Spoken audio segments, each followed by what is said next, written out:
This is the Into the Paddock podcast. So we're going to talk about the Detroit Grand Prix weekend.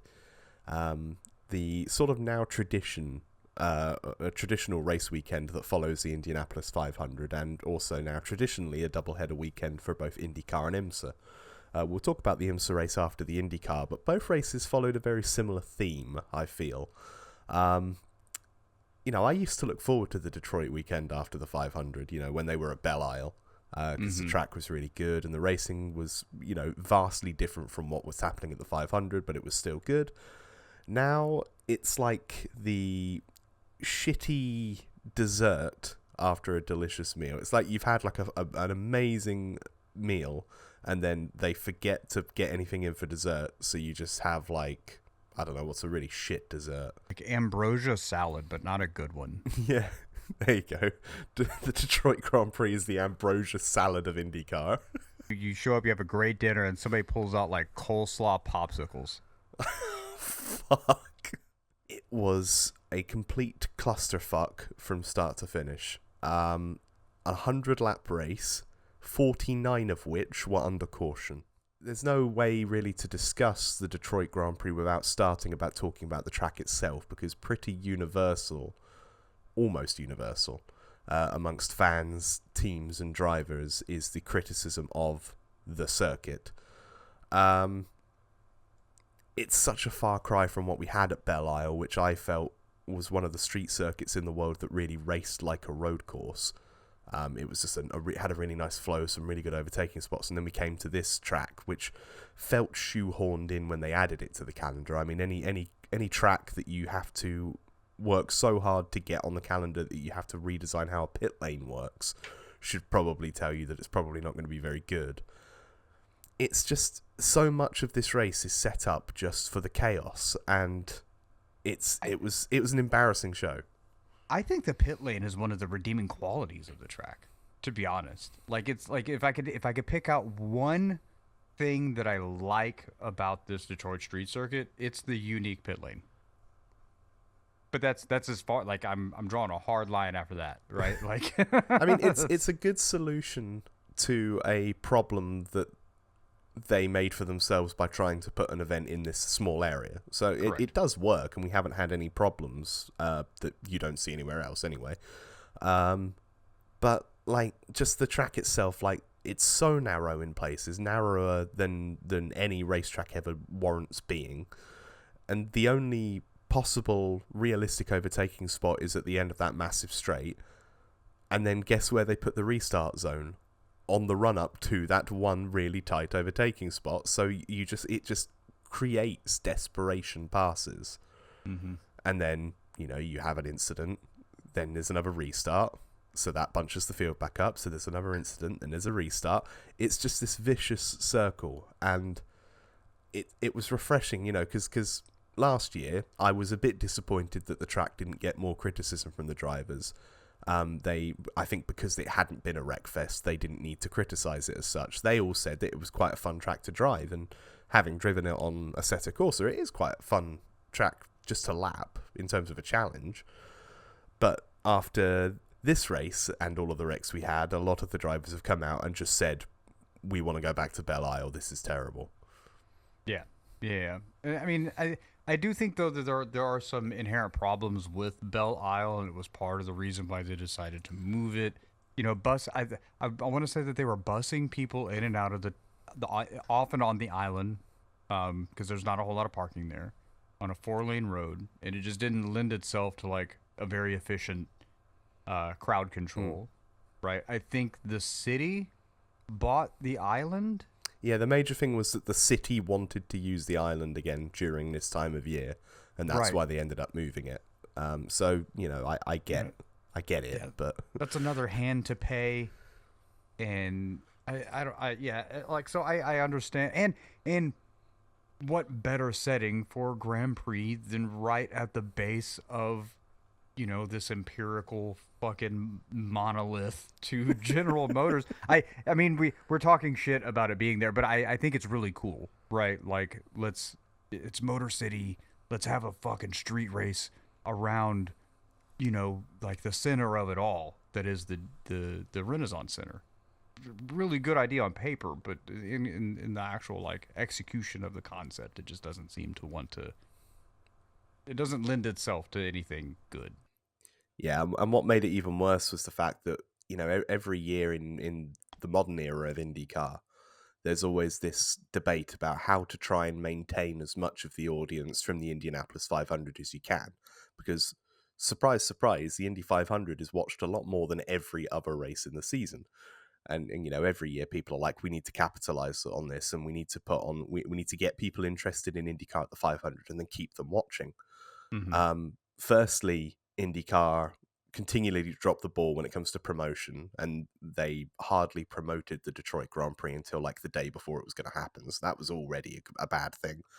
And then you follow up the Indy 500, which was such an amazing event, with this.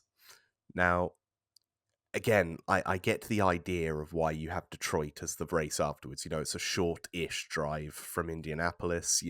They're hell-bent on making it a triple-header race weekend with, we go straight from the 500 to Detroit and then Road America next week. But to put on such a good show that we had at Indy and then follow it up with this, it's you couldn't get any further from what you put on at Indy.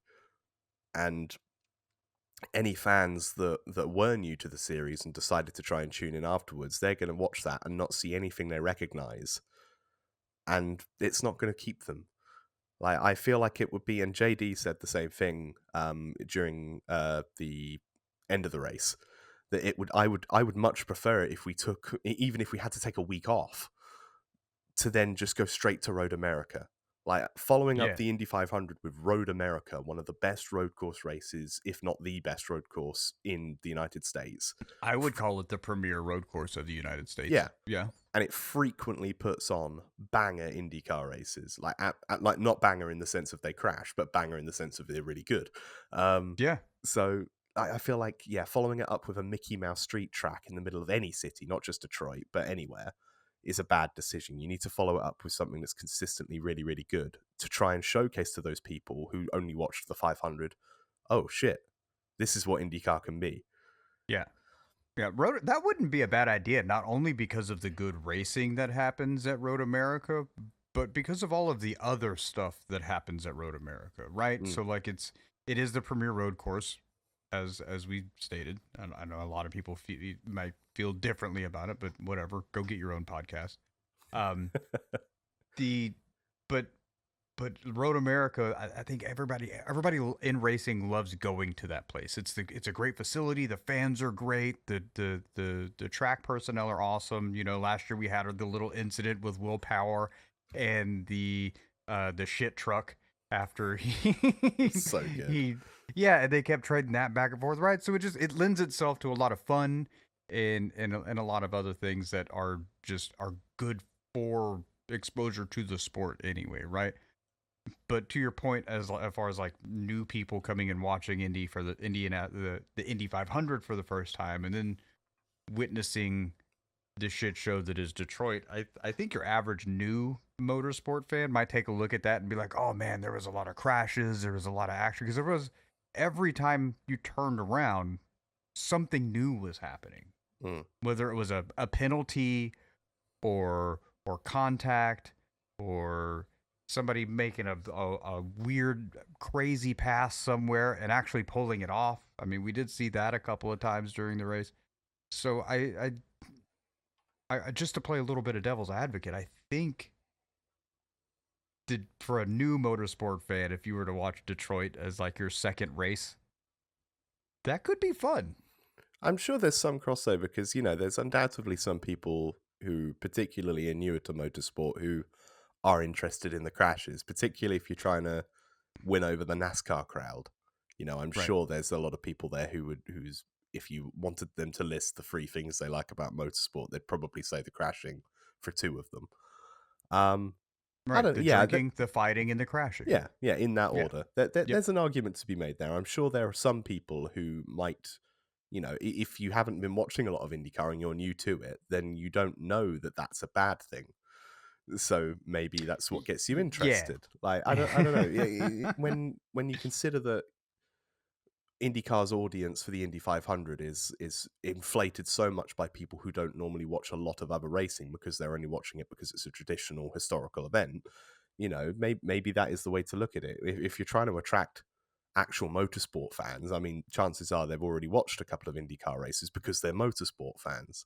So yeah, maybe that is the way to go. Maybe it's not as bad as it seems, but Yeah, I mean, there's always a silver lining, right? And we can look for it in many places, but ultimately, I do think what we were talking about just a second ago, going, just taking the weekend off after Memorial Day, right? Go be with your family, go be with your friends, and then coming back and go straight to Wisconsin and to Road America. That could be a better move. And even if you did it the week after, it's actually only about an hour or just under 100 miles more to go from Indianapolis to Road America than it is to go from Indianapolis to Detroit. So, I mean, you could still do it the following weekend if you really, really wanted. I can see both sides of the coin there. I've always said that I feel like IndyCar deserves a break after the 500 being the most intense racing. You've got all that build up and then you have to go straight off. But also, in the point of trying to capitalize on the momentum built from a 500, it's good to race the next weekend. So swings and roundabouts. But either way, I do feel like if you're going to keep Detroit on the calendar, which I don't necessarily disagree, you've either got to change the venue or tweak the track to be more conducive to actual racing, or you've got to change the venue and go to Road America or somewhere better. Hell, you drive through Milwaukee to get to Road America from Indianapolis, have the Milwaukee Oval around the next week and have a short track race. Like, I don't know. There's options there. So I don't know, but something needs to change because the big thing every year is about trying to maintain that audience, and you couldn't have put on a more different show if you tried, compared to the Indianapolis 500 that we had at Detroit. This is the Into the Paddock podcast.